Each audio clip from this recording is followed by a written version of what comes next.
ended up at one point completely walked away from everything we owned, put the dog, the kids in the car, drove away to a new house and completely started over. We left everything. My poor kids were totally, oh, it was just devastating for them.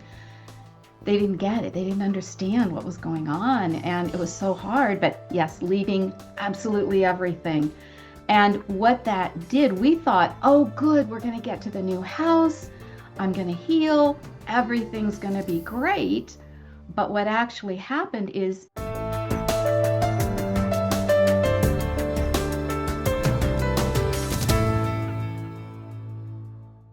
All right, thank you so much for joining us on another awesome episode of Bioenergetics Beat.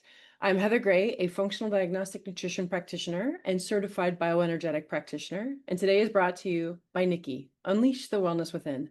It's a non-invasive, easily affordable, and highly effective approach to wellness. It's a wearable device that puts frequency better-based life in your hands and on your wrist. Make sure to stick to the very end because we've got a wonderful giveaway you're not going to want to miss out on. But you're also not going to want to miss out on one word that my next guest has to say, because we're going to be talking about rewiring the brain. And this time we're tying it in with compassion. So I definitely have not seen enough of that in the world lately. So truly excited to talk to my next guest and find out more about how all that works. So without further ado, let's welcome Lori Clemmons to the show. Yay! hi, Heather. So good to be here. Thank you so much for having me. Absolutely, absolutely. So tell us a little bit about yourself, Miss Lori. What is it that what is it you specialize in? How did you kind of get started? I know most people have a little bit of a pain to purpose story. I'm sure you're probably no different, especially tying in something like compassion to healing, because that's like, other than like Brene Brown, who talks about vulnerability, right? And healing. hmm I haven't heard this topic being talked about a whole lot. So I'm so curious to dive in. We'll do that the second half, but tell us a little bit about yourself. How'd you get started on this topic? Yeah, it's really, really interesting that you bring up Brene Brown. She was really a key part of my whole journey. So I ended up, life was going great. I was working full time and loving my job, had just gotten married, and I ended up just getting what I thought was a flu. And I ended up bedbound and for actually about a year and a half. All the doctors, and it was just completely overwhelming. I was sleeping 20 hours a day, had to wait for my husband to come home to fix me food, and it just was a lot to go from being so thriving to all of a sudden bedbound. And it over the years things got a little better, back and forth. But it wasn't until 27 years later that I came across neural retraining and the power of neuroplasticity. At that time, my diagnoses included everything from chronic fatigue syndrome, lupus, celiac disease. I was sensitive to chemicals, and I was actually had been homebound for a few years when I discovered neural retraining because I couldn't even walk out my door because chemicals and scents, and just so many different things that my body just wasn't functioning, but the doctors couldn't find anything. And that was really the frustrating part. I had one doctor say, don't know what it is, but we've ruled out everything that could be fatal. And so you're just going to have to learn to live with it. And and it was really just so discouraging. And so when I actually started looking into, actually, it was Brene Brown's work that got me started into looking even into this stuff. So it's so funny you bring that up. And my youngest had just graduated from high school. So I was kind of going through that, okay, everything's been about the kids. What am I going to do with my life now? And I thought, you know what? I've been so sick, it's been so busy. What brings me joy? And I started really focusing on the things that brought me joy and listening to the way I spoke to myself, noticing where I was stressed out. And as I started bringing down that stress response, I noticed my symptoms started to release. And from the time I started, after about 10 months, I ended up going on a 5K. And I had never done a 5K, even before I had gotten sick. And so now here I was, doing so much better. All of my symptoms were gone. And it all came through really being able to rewire that stress response in my brain. Um, yeah. So How many of our listeners, can relate to, their labs being normal, but they feel absolutely horrible. You're not close to dead, but we don't know what's wrong with you. Also, yeah, Brene Brown's work. I remember, gosh, when I first stumbled across her TED Talk that made her huge, and then reading every book since then, every single time just ugly crying because feeling so validated for the first time in my life, because we've shoved emotions down, we've shoved vulnerability down, everything is tampered down, and then we wonder why we've got these type A personalities have a tendency to be sick, yeah, and because we've disvalued all these things, and it wasn't until that you can bring in the whole person, right, that the whole person can heal. So I just, like I said, I just absolutely adore this conversation. And it sucks that you had to go through with that. When you were talking, I was like, I was waging my bets. I'm like, ooh, Epstein-Barr and Lyme disease. The two things. yep, those two, those as Oh, okay. well. I'm like, oh, but Yep, yep. she didn't mention those. Mold illness, Yeah, mold yeah, illness. yeah. We actually ended up at one point, completely walked away from everything we owned, put the dog, the kids in the car, drove away to a new house and completely started over. We left everything. My poor kids were totally, oh, it was just devastating for them. They didn't get it. They didn't understand what was going on. And it was so hard. But yes, leaving absolutely everything. And what that did, we thought, oh, good, we're going to get to the new house. I'm going to heal. Everything's going to be great. But what actually happened is, yeah, it was okay for a while. But within about a year, I was right back to where I started from, and worse, because the house had no mold, but my nervous system, I had wired it to be the world is not safe. There are bad, scary things out there. And so I started reacting to things I hadn't been reacting to before. And so that nervous system really took over in trying to keep me safe in ways that, we think we can just, oh, just get over it. But that nervous system, that limbic system, that fight or flight response can be so strong, and it can get so stuck that it can really take new and different tools to be able to help it to calm down. Absolutely. Yeah. I hate Dr. Phil, can't stand him. And he used to say this thing all the time, you got to rise above your raising, like somehow that you just need to get over it. Yeah. And back then, intuitively, I knew that just didn't sound right. And it wasn't until I started getting these tools as I got older that I look back at it and I'm like, no, I am right. Like, you can't just rise above your raising. Like, if there's trauma there, if there's nervous system, fight or flight being turned on all the time, there's just no willpower to getting over it. And I think that kind of messaging is really, really destructive. Yeah. Um, Also, mold is notorious for turning on those alarm bells. And even after you're out of the fire, nobody turned off the fire alarm, right? So it's still going off as fire, fire, fire, even after you're out of the fire. So, like I said, talking about this is just, well, it's, like I said, one of my favorite subjects. On this note, we're going to stop real quick. We're going to take a quick break. When we come back, I want to dive deeper into what is your system retraining, your nervous system retraining, kind of what it is, your background. I see a book in behind you, which I have a feeling ties into this somehow. So I want to ask about that. So don't go anywhere. Stay tuned. We'll be right back. There's a new word for wellness, Nikki. Nikki is your personal wellness companion, a sleek wearable device that lets you choose from a variety of programs to match your day. With a simple tap on the Nikki screen, you can explore wellness programs created for different moments and lifestyles. Need a lift? Select energy. Looking to unwind? Tap stress and anxiety.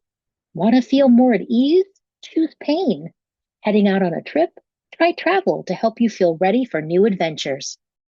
From busy mornings to quiet evenings, Nikki puts a variety of wellness experiences right at your fingertips and on your wrist. Life moves fast. Nikki moves with you. It's a portable way to bring wellness technology into your everyday routine, wherever life takes you. Your day, your choice, your wellness program. Nikki Wellness Technology. Delivering frequency enhanced health. WeAreNikki.com.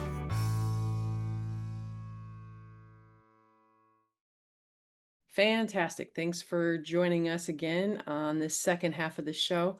So tell us a little bit about, what is this limbic system retraining system that you keep talking about? And tell us a little bit about your book in the background. Yeah, so neural retraining or limbic retraining is where we listen to what's going on in our nervous system and then we address that. I teach what's called compassionate self-coaching. And it starts out with compassionate awareness. We live in that culture of do more, work harder, just fix it. And that can keep everything triggered. But when we can look at ourselves from a place of compassionate awareness, then we're able to gently move forward and learn how to deal with those things. I remember when I first started this journey, I noticed the way I spoke to myself. And it was, things like, you are such an idiot. Um, how could you do that? What are they going to be thinking about you? You totally ruined it. You are such a failure. All those things going constantly through my mind. And no wonder I was constantly having that alarm system going off because I was constantly triggering it with my own self-talk. And compassionate awareness means you just slow down and listen. We get moving so fast, especially in our day and age of cell phones. You stuck at a stoplight. People are sitting there scrolling on phones. We don't like being still because it's uncomfortable. And so when we can really slow down and listen to ourselves with compassion and speaking to ourselves in the way we would speak to our child or our best friend who's going through something. I would never call my best friend an idiot, but yet those were the words going through my mind all the time. And so compassionate awareness means we slow down and listen, being able to say, oh, I'm just feeling really I'm just feeling really sad right now because that thing didn't turn out. I'm feeling really lonely. I'm feeling really scared because I don't know what's going to happen with this, that, or the other thing. And so then being able to bring I'm that. I'm laughing right now because Uh-huh. I've been playing with that a lot here, especially in Mexico, because I went through a divorce and my cat died and like a bunch of things ended up for me to be here. And I'm just being really honest with folks. Like today I'm really sad. And a lot of times they're like, oh, but just be happy. It's beautiful. You're in paradise. And blah, blah, blah, blah, blah. And I make sure to let them know. It's like, no, you're not going to gaslight me. If you had a person walk down the street with a broken leg, you wouldn't tell them, just get over it. Just walk on it. It'll be fine. It's a beautiful day. Be grateful. No, I'm going to feel my pain right now, and that is okay. And don't try to take that away from me, and stop the whole spiritual bypassing and good vibes only type stuff. That's also Yeah. very detrimental to healing. So Yes. And that's common in our culture now too, to, just put on a happy face and fake it till you make it. And it doesn't work that way. And so that compassionate awareness, it's not getting lost in self-pity, but it's having compassion because you're going through something difficult. And then being able to, once you have that compassionate awareness, next is self coaching. Being able to say, okay, yes, I'm in this place of sadness, or I'm in this place of fear. Where do I want to go with that? Well, I want to be able to work through it. I want to be able to, whatever it is, I want to be able to have faith that I'm going to move through this, and or whatever that is, that place that you want to be going, those goals that you have, and then comes self-care. What's one step that I can take right now to be able to start moving toward the direction I want to go? That might mean just taking 3 calming breaths. That might be all it is right there. Or it might be, I just need to get out and go for a walk. Or take a nap. Those are my favorite. Yes, yes, take a nap. I no longer feel guilty for my naps. I love my Yes, naps. yes. Or eat a decent meal. You know, how often we're just grabbing as we go, but eat a decent meal. What is it? What do I need right? Call a friend. What do I need right now to take care of myself and to move in that direction, rather than the old way of I just need to buck up and do better, which keeps that limbic system triggered. Once we can start bringing down that limbic system, you picture that fight or flight response. You know, it's been with us forever. It's part of our evolution. You think about somebody out in the desert hunting, and a lion comes out, and he either has to fight or flight. And it takes a ton of energy when we're in that fight or flight response. When we can bring that down, it releases all of that energy and all of those resources, all of that ability then for the body to focus on the natural healing process. And so, which was why when I started really focusing on just self compassion, so many of my symptoms went away because my body was then able to do its best work toward healing. Absolutely. It is crazy how, I mean, I'm a recovering type A personality myself. And so stillness feels, I have guilt, so much guilt around like I should be doing more, especially like in times where finances are a little low or jobs getting low, it just seems so counterproductive to be taking downtime during that time. Cause it's like, I should be doing absolutely everything to make sure I don't end up homeless. But that it's so counterproductive. Like it never fails. Like when I'm feeling that way, I'll go lay out in the sun, right? So I'm getting vitamin D. I make sure to put my feet in the sand, and I'm usually listening to some sort of meditative track. And I kid you not, almost every single time by the end of the day, I get some sort of a call or some sort of a something that, you know, uh, tells me that everything's going to be okay, right? It's some sort of a lifeline, instead of me chasing things all the time. So, and it's happened over and over and over again to the point where I'm like, okay, it's still a work in progress, especially being here in Mexico, because this is such a vacation kind of party mode culture here that it's okay to have fun, Heather, right? It's okay to be happy. It's okay to, all these things that I just really never allowed myself to do for so many years. I'm getting a chance to practice it. Yes, and how wonderful that is. We can tend to get so wrapped up in the I don't have time to sleep. I don't have time to rest. I'll sleep when everything's done. And but really those are the times, those nourishing times where we take care of ourselves. Those are the ways that we can take care of our body, our emotions, our thought patterns, our relationships. And those are the ways that we can really take care of ourselves. And that's when the body is able to heal and to do its best work. Absolutely. Yeah. Amen. I have some questions here. Let's see. I Yes. just recently had to start using readers, so I'm a little I'm a little bummed about that. So if I'm squinting, it's not because I'm angry at you, it's because I'm trying to read my screen. Um, yes, many people with chronic illnesses feel frustrated with their brains and their bodies. How can shifting towards self-compassion change their healing journey? So we did talk a little bit about, getting out of that fight or flight, but go into that just a little bit more if you can. Yeah. And again, when we're in that fight or flight, we see everything as a problem to be solved. And so, one of my grandma's favorite things she used to say, if you feed it, it will grow. Ooh, And love if it. we're feeding those thoughts of, oh no, what's going to happen next week? Oh no, I saw that video about the government doing this. Oh no, what about that? We're feeding the fear. And as long as we're feeding the fear, then those pathways are going to grow stronger. But when we can break that cycle and start feeding what we want, then then that limbic system can relax. And it's not just a ooey gooey emotional thing. There really is the physical body changes. So when we when we focus on those calming thoughts, those peaceful emotions, those nourishing relationships, we change the chemicals that are in our brain and body.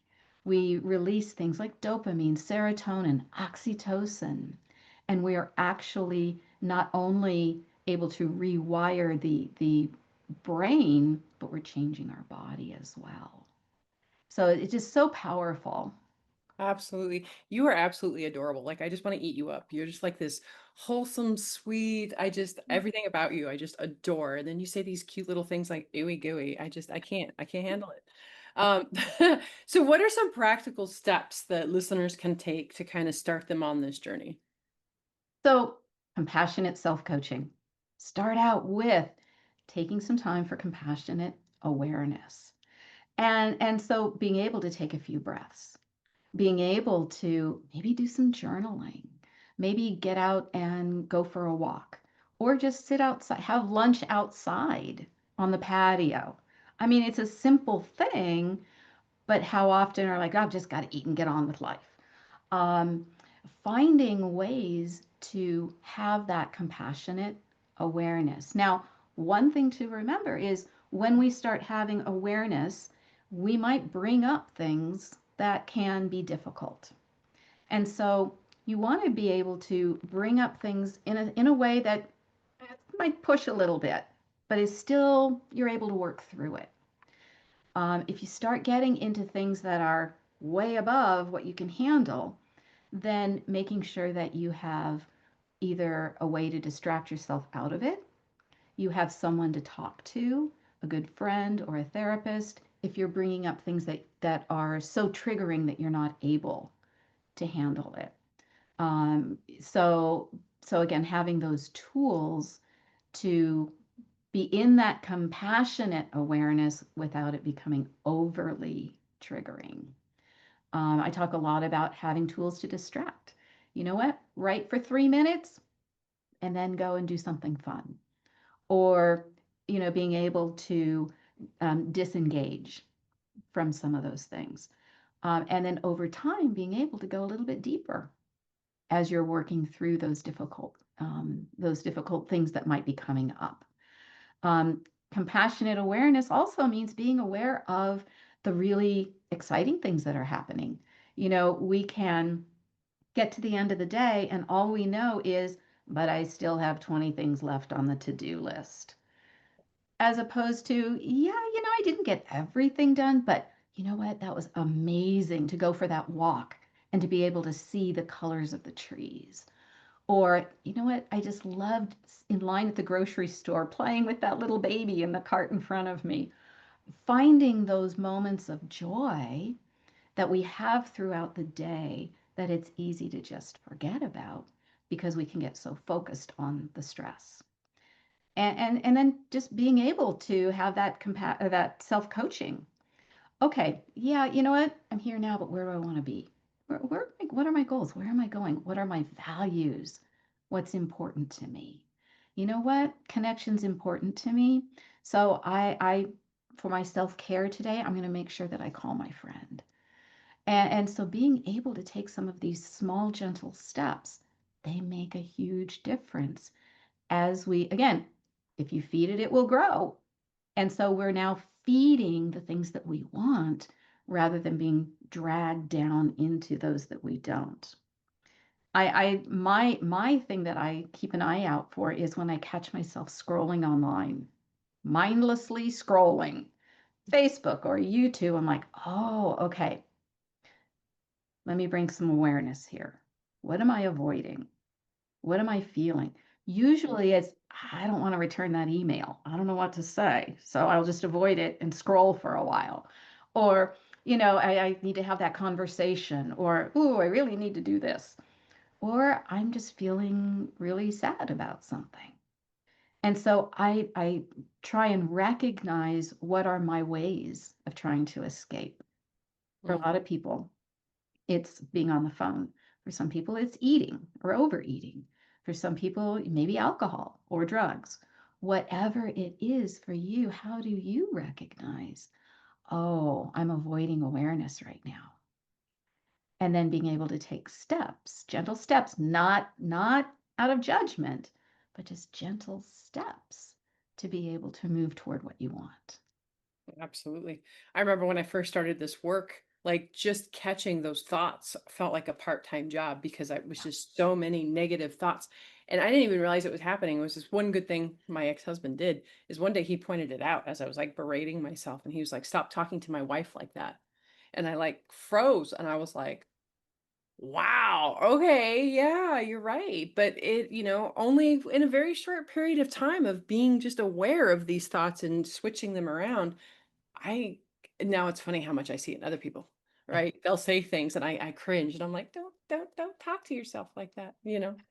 So beautiful, beautiful work. This is the shameless plug time of the show. So where can people find more information about you, get your book, work with you, that sort of stuff? Yes, my book is available on Amazon. It's Rewire Your Wellness. And in that, we look at how we can recognize and work through all of those different parts that we've been talking about. Our emotional wellness, those emotions that seem so big, how we can start guiding them and working with them, with that limbic system, how we can work with our physical wellness. So often when we've had chronic health challenges, the body has become the enemy. And learning how to befriend our body, work with our body, from again that place of compassion, being able to work with those thoughts that are constantly going on in our mind and be able to guide them in the direction we want them to go, not through forcing, not through shaming or judging, but gentle guidance. And then in our relationships, our relationships are so huge, and often we don't recognize not just our relationships with people, but with nature, with our environment, with God or higher power, whatever our spiritual beliefs. Those things all impact how we're doing. And then being able to have intentional self leadership and being able to make those decisions to what am I going to feed today? Am I going to feed those old thoughts or my new thoughts? And bringing all those things together in a really accessible way. Um, so there's some science in there, but it's not overly sciencey, just enough to kind of for the people who love the science. Um, and so just a really, really great practical book as well. And that's available on Amazon. Yes, I also offer at different times a book club where we go through the book together as a group. I have one-on-one coaching and group coaching as well. So lots of different ways to learn and put this work into practice. Absolutely awesome. And I love, lots of tools at our disposal can be very, very helpful. And that's one thing I love about the Nikki device as well, because there's several different frequencies within that device that can help, with the vagus nerve, can help with stress and anxiety, can help with emotions, so whatever it is that you're not having to feel like you're pushing this boulder up the hill by yourself all day long. So I love that. So make sure to go to the show notes to check out Lori, where to find her book, how to work with her. Also, make sure to go to wearenikki.com/podcast and enter in BioBeats to get 10% off your Nikki device. And because we love our customers and one way we show appreciation, we give away a free Nikki device and a 1-year membership to our wellness store once a month. So make sure that you go to show notes, that you enter. Good luck. Thank you for listening to Bioenergetics Beats, and have a healthy day. What is the wellness store, you ask? Let me tell you. Imagine a single place where every Nikki Wellness program, present and future, are ready whenever you are. The Nikki Wellness Store turns that vision into reality, offering a membership that keeps you connected to the most complete library of wellness support programs we've ever created. One membership, infinite access. With a Nikki Wellness Store membership, unlimited access to the full Nikki Wellness library, automatic updates as new programs are released, the freedom to create personalized daily playlists on the Nikki Connect app, and we continually design new programs. Your membership will grow with you at no additional cost. Because wellness technology never stops improving, and neither do you. It's more than a membership. Every wellness store membership begins with the purchase of their Nikki Wellness technology, a wearable device that delivers wellness programs wherever life takes you. Your membership includes 1 full year of unlimited access to the complete wellness library and all future program releases. After the first year, your access continues with a simple annual renewal fee, so your library and collaborations with trusted global innovators keeps growing without interruption. This isn't just an upward, it's a movement toward a future where wellness technology never stops improving, because neither do you. Join the movement. The Nikki Wellness Store isn't just a milestone, it's the future of wellness designed for freedom, value, and constant growth. New customers that join us will automatically get 1 year membership to the Nikki Wellness Store. Current customers that have already owned a Nikki, you will be grandfathered in and given a 2 year membership. And that's a thank you for walking with us for all this time. There's a new word for wellness, Nikki. Nikki is your personal wellness companion, a sleek wearable device that lets you choose from a variety of programs to match your day. With a simple tap on the Nikki screen, you can explore wellness programs created for different moments and lifestyle. Need a lift? Select energy. Looking to unwind? Tap stress and anxiety.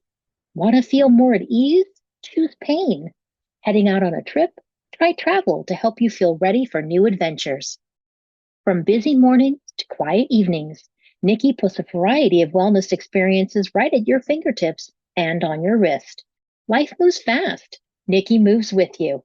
It's a portable way to bring wellness technology into your everyday routine, wherever life takes you. Your day, your choice, your wellness program. Nikki Wellness Technology. Delivering frequency-enhanced health. We are Nikki.com.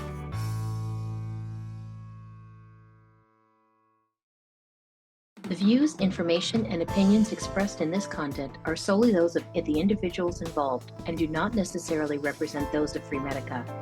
Freemedica Technologies, Inc. and its employees are not responsible, nor verifies accuracy any of the information contained in the following content. The primary purpose of this content is to educate and inform. This content does not constitute medical or other professional advice or services.